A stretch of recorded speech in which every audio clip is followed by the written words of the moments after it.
هلا ای زهره زهرا، بکشان گوش زهرا را، تقاضایی نهادستی در این جذبه دل ما را.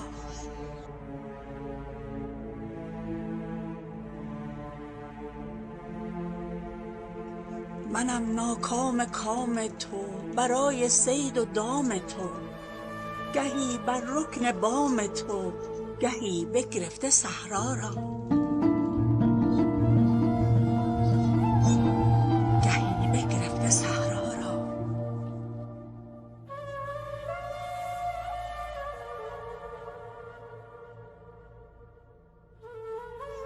چه داند دام بیچاره فریب مرغ آواره، چه داند یوسف مصری نتیجه شور و غوغا را.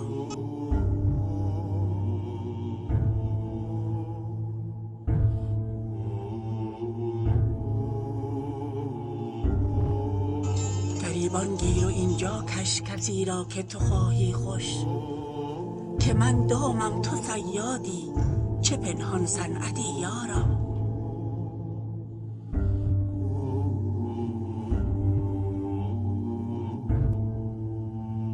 چو شهر لوط ویرانم، چو چشم لوط حیرانم، سبب خواهم که واپرسم ندارم زهره و یارا.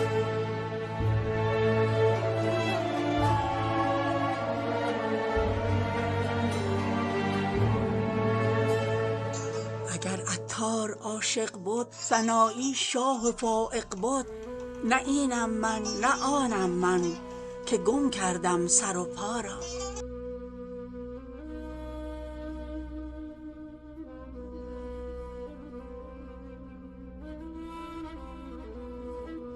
یکی آهم کزین آهم بسوزد دشت و خرگاهم، یکی گوشم که من وقفم شهنشاه شکرخارا.